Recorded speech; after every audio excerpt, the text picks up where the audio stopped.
大家好，歡迎收睇香港回憶錄。90年代嘅香港娛樂圈有兩樣嘢最值錢，第一係靚，第二係玉女人設。嗰陣時嘅女星個個長頭髮、大眼睛、笑容甜美，唔食人間煙火。經理人、公司同粉絲都信佢哋飲露水大帝，但係一熄咗閃光燈，呢班玉女掌門人佢哋嘅私生活分分鐘精彩過 TVB 台慶劇。有人為咗嫁入豪門，甘願做第三者，被正室當街兜巴掌；有人爭奪天王，上演精心計算嘅逼宮戲；更有人被前夫爆秘聞，捲入三人同床嘅鬧劇，話佢哋清純啦，情史亂到好似蜘蛛網，橫跨富豪同天王，話佢哋瘋狂膾，面對鏡頭嗰陣依然係楚楚可憐。今日我哋逐個扒下呢10位香港玉女到底係點樣？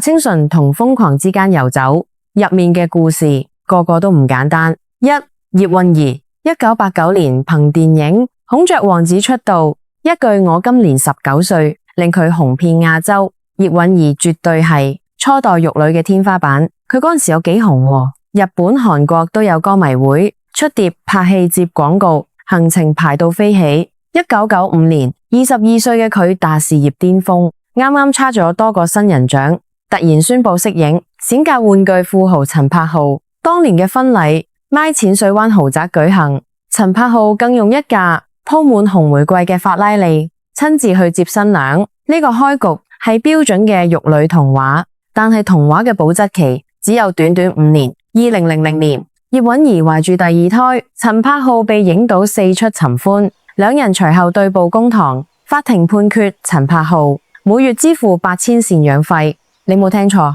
，8000蚊港幣，美香港請菲傭都唔夠。偏偏好景不常，陳柏浩隨後宣布破產，連呢8000蚊都冇俾過。如果淨係破產，最多都係遇人不淑。但陳柏浩為博同情，竟然向傳媒大爆前妻嘅閨房秘密，公開宣稱葉蘊儀性方面要求異於常人，我根本滿足唔到佢。前夫嘅呢一句話，直接將高高在上嘅玉女狠狠踩落泥沼，逼到葉蘊儀要向法庭申請禁制令，禁止前夫亂講嘢。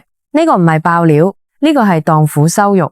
離咗婚嘅葉蘊儀要自己出嚟義食，由萬人迷變做單親媽媽。有段時間佢喺大陸行商演登台，收入比起當年未日本開演唱會真係天差地別。呢條路行得一步一滴血，但至少佢行落去咗。2、袁潔瑩，1985年被黃百鳴發掘，加入開心少女組。袁潔瑩短髮俏麗，係無數少男嘅夢中情人。由開心鬼放暑假到逃學威龍，佢嘅銀幕笑容伴住成代香港人大個。但係進入90年代，佢嘅名字就同大劉、劉鑾雄綁埋咗一齊。大劉追女仔向來唔手軟，為咗博紅，顏一開顏，直接抌錢買超級跑車送俾袁潔瑩，有傳連半山豪宅都備好。嗰時嘅袁潔瑩先得20幾歲，突然間出入有司機，手袋換 Hermes， 生活水平跳咗幾級。但袁潔瑩同其他留戀名利場嘅女星唔同，3年之後佢主動斬斷情絲，將跑車賣咗，套現幾百萬離場。多年後傳媒再問起呢段豪門往事，佢只係冷冷淡留低一句，係大劉教識我點做生意。呢句話你細味下，到底係感恩定係反諷？大概兩者都有。更出人意料嘅係，經歷幾段冇結果嘅戀情。2005年，袁潔瑩被影到同中性打扮嘅阮嘉欣，兩個人出雙入對，隨後展開咗長達7年嘅同性戀情。由富豪金絲雀到同性密友，清純玉女去咗邊？冇人知。但佢喺感情上嘅選擇，絕對比佢拍過嘅戲都要更加先鋒。而佢同大劉嗰段，大概係所有同大劉傳過緋聞嘅女星中，全身而退得最瀟灑嘅一個。3、楊恭如。講完全身而退嘅，就嚟講一個退唔到嘅。1995年亞洲小姐冠軍，被譽為最美亞姐。楊恭如嘅起點高到令人眼紅，亞視力捧，廣告代言節唔停，行紅地毯行到大風。但2002年10月，銅鑼灣利園商場發生嘅一件事，徹底將佢嘅玉女招牌砸得粉碎。當時楊公瑜正台度同上海首富周正毅一齊嘆下午茶。周正毅身家以百億計，創辦上海灘呼風喚雨，但佢有個老婆毛玉萍，同樣係商界女強人，出名潑辣。嗰日下晝，毛玉萍唔知係收到風定係跟蹤得嚟，衝入餐廳，當眾兜巴掌摑楊公瑜，邊打邊嗌：你敢搞我老公！成個餐廳嘅人都呆咗。楊公瑜坐台度冇還手，只係流眼淚，連報警都唔敢。呢一巴掌打完，傳媒如獲至寶，翌日頭版頭條鋪天蓋地。隨後更傳出周正毅幫楊公瑜交租，每月12萬港幣，住御景花園半山豪宅，12萬蚊一個月嘅租金。你話佢同周正毅淨係普通朋友？事隔多年，楊公瑜接受訪問，先至鬆口回應：我當初唔知佢有老婆。呢句話大概係所有介入別人婚姻嘅女藝人最鍾意講嘅一句話。諗唔到一代最美亞姐，最後留俾觀眾最深印象嘅，竟然係餐廳入面嗰清脆嘅一巴掌。4. 梁詠琪1996年烈火戰車，初出茅廬，短髮大眼，清純到冇朋友。其後唱嘅短髮首歌曲入屋，成為90年代後期最受歡迎嘅少男殺手。但真正令梁詠琪載入娛樂版史冊嘅，唔係佢嘅歌，係1999年10月轟動全港嘅奪面雙旗事件。嗰陣時，鄭伊健同邵美琪已經拍拖7年，7年時間長過好多人嘅婚姻。邵美琪一直係圈內公認嘅賢內助，低調包容，唔爭唔搶。但當呢段關係開始出現裂痕嗰陣，梁詠琪高調介入咗。1999年10月4號，鄭伊健生日嗰晚，大批記者收到風聲，圍堵係鄭伊健西貢嘅寓所樓下，門一開，行出嚟嘅唔係邵美琪，而係面帶笑容對住鏡頭任影嘅梁詠琪。呢個步出門口嘅笑容係一次精心計算嘅逼宮，等同當住全港人面前高調宣布鄭伊健係我嘅。邵美琪當時嘅反應呢？佢台之後嘅訪問入面講過一句話，我覺得好愕然，因為我同佢仲未正式分手。呢句話講得好平靜，但入面嘅痛只有佢自己知。結果呢，幫鄭伊健慶祝完生日，兩個人嘅事業雙雙插水，鄭伊健從此背上負心漢罪名，梁詠琪嘅清純形象一落千丈跌到谷底。而佢同鄭伊健拍拖7年之後，同樣係分手收場。你話諷唔諷刺？搶返嚟嘅蛋糕，最終都係食唔落咽。5. 李麗珍，蜜桃成熟時係佢嘅代名詞，但真實人生比電影更加大尺度。李麗珍由80年代出道就被包裝成清純玉女，嘉禾力捧，廣告拍到手軟。但90年代轉型拍3級片之後，佢嘅銀幕形象同私生活開始分唔清邊條係邊條。2004年8月，香港髮型界名流馬季燦嘅老婆李靜婷出版咗一本奇書，叫《真人真事》。呢本書唔係寫護膚，而係詳細記錄咗李麗珍、馬季燦同埋李靜婷三人之間長達數月嘅糾纏關係。書中指李麗珍極度渴望愛，三個人嘅關係完全超越咗一般人認知。當事人馬季燦竟然公開承認：我係好鍾意李麗珍，我願意為佢離婚。老婆爆料，老公認愛。李麗珍想解釋都冇人信，一代性感玉女，搞到連體面退場嘅機會都完全冇晒。據身邊朋友透露，佢當時情緒跌到谷底，要靠朋友日夜輪流陪住，先捱過嗰段日子。但亦有另一個版本，有圈內人指出，李靜婷出書嘅動機本身就有問題，究竟係記錄真相，定係報復前夫同第三者？書入面嘅細節有幾多係事實，有幾多係添油加醋？真相可能只有當事人知。呢場荒誕嘅鬧劇，連最重口味嘅劇本都唔敢咁樣寫。6. 王祖賢憑住倩女幽魂聶小倩一角。王祖賢係90年代不可侵犯嘅女神。全盛時期，佢嘅片酬高達300萬，同林青霞、張曼玉並稱港片女神三巨頭。但女神偏偏栽袋咗。香港林伯恩家族嘅豪門恩怨裏面，1993年，環亞老闆林建岳另一次電影飯局上認識咗王祖賢。林建岳當時已有家室，老婆係名媛謝玲玲，兩公婆育有5個仔女。但林建岳追女嘅手段極之猛烈，據傳佢一次過送咗過千萬嘅珠寶首飾，仲待片場頻繁現身，成個劇組嘅人都睇得出佢項莊舞劍。為咗王祖賢，林建岳正式向謝玲玲提出離婚。呢單新聞一出，全港譁然，但最狠嘅唔係傳媒，係林建岳嘅阿媽余寶珠。佢出名強悍，公開力撐新抱謝玲玲，喺記者面前爆出金句：我就當個仔去叫雞。呢句話對一個紅遍亞洲嘅女星係最具毀滅性嘅侮辱。你試下諗，一個國際巨星被準家婆當眾講佢，等同於性工作者，你仲企唔企得穩？1995年，林建岳同謝玲玲離婚，據傳謝玲玲攞走咗高達4億港幣嘅贍養費。呢筆4億嘅贍養費唔知要儲幾耐先有，但諷刺嘅係王祖賢付出啖大代價，最終都冇入到林家大門。有傳兩人胎1994年就已經分手，原因係林建岳搭上咗另一位圈外女性，王祖賢心灰意冷，1994年尾獨自飛去加拿大溫哥華，從此淡出香港娛樂圈。之後佢被影到孖溫哥華嘅超市買嘢，着住運動褲，冇化妝，同銀幕上白衣飄飄嘅聶小倩判若兩人。一場豪門夢最終換嚟一句千古留名嘅獨奏，同埋溫哥華超市入面一個再普通不過嘅背影。7. 李嘉欣。如果話其他人係被動捲入，李嘉欣就係視靚行兇嘅絕對代表。1988年港姐冠軍，出道即巔峰。佢嘅靚唔係清純可愛，而係攻擊性極強嘅冷艷。呢種靚法係90年代嘅香港等同於一張通行證，通往富豪圈嘅通行證。1992年，一段長達49秒嘅電話錄音流出，震驚全港。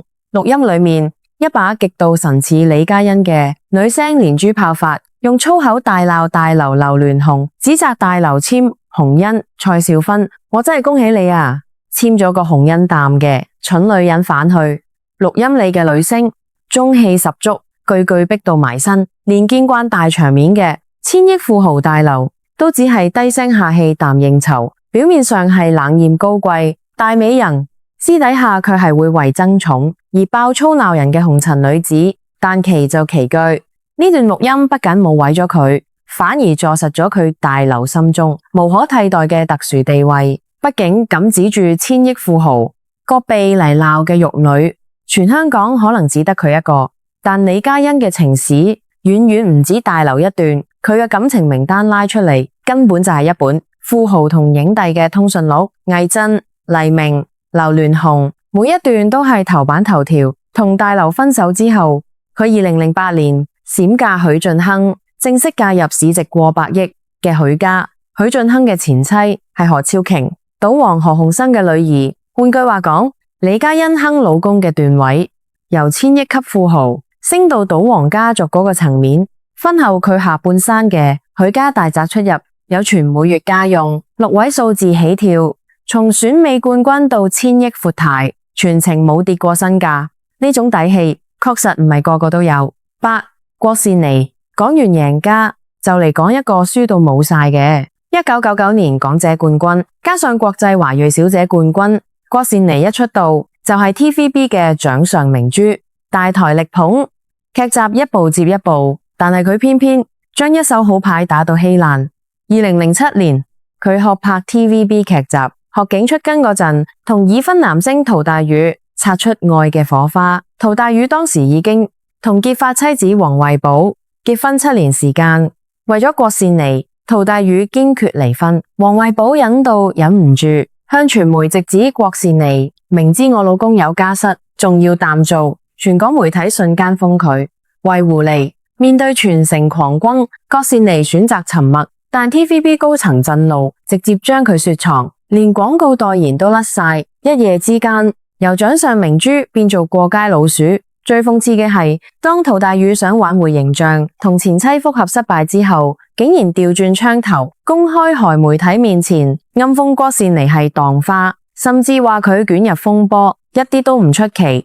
男方將個鑊推得一乾二淨，留低女方一個人面對滿地狼藉。事後有人問佢後唔後悔，佢只係講咗一句：每個人都有自己嘅選擇，呢個選擇嘅代價係賠上咗成個 TVB 生涯。同最靚嗰幾年，呢個結局真係錯付咗青春，又賠上咗事業。9張柏芝，90年代末最後一位玉女掌門人。1999年，周星馳親自欽點，憑喜劇之王柳飄飄一個狠狠殺出嚟。清純嘅外表驚艷全港，但佢創巔峰時期就已經講過，我從來唔係玉女，我係食煙飲酒耳。一早講咗講啦，偏偏冇人信。張柏芝嘅感情線根本就係一條炸藥人信。早年同陳曉東拍拖，鬧得滿城風雨，隨後被傳同多位圈中人都有染。但真正嘅核彈係2008年2月爆發嘅艷照門事件，幾百張電腦相片流出市面，將張柏芝、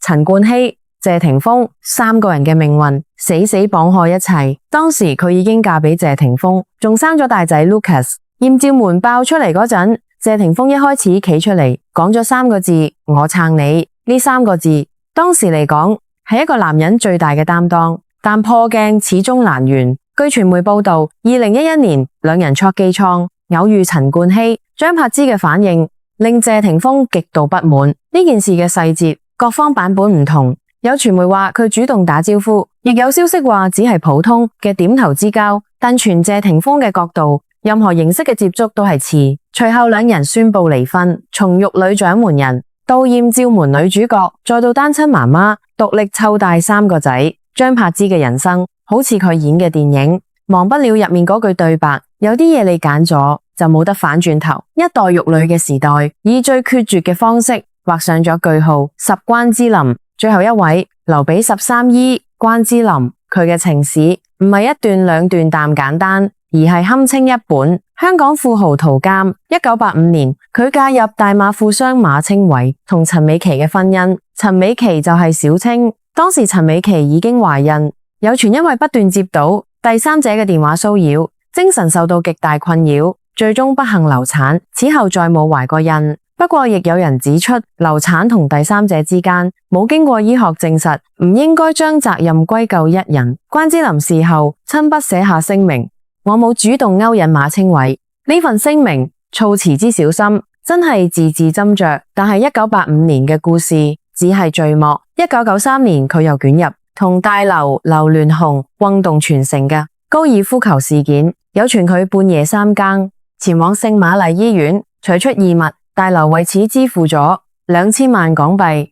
呢件事嘅真假至今冇人可以確認，亦有圈內人指出，呢個傳聞由頭到尾都係大劉身邊嘅人故意放風聲打擊明星，真相究竟如何，旁人確實難以插嘴。但關之琳自己嘅態度反而係成件事最耐人尋味嘅部分。多年後佢查節目《老喻有約》中坦言：我乜嘢都試過，結過婚嘅男人我都試過，只要唔俾佢太太知道就得。呢份坦白，你可以話佢係真性情，亦可以話佢根本唔覺得有問題。但無論點樣理解，呢句話講出嚟係需要一種常人難以想象嘅底氣氣。由1985年到2020年代，關之琳嘅感情版圖橫跨40年時間，涉及嘅男人由大馬富商到香港千億富豪，再到台灣商人，每一段都係頭版新聞。如果話其他玉女係念清純同瘋狂間掙扎，關之琳根本就冇掙扎過，佢由頭到尾都知道自己要乜嘢。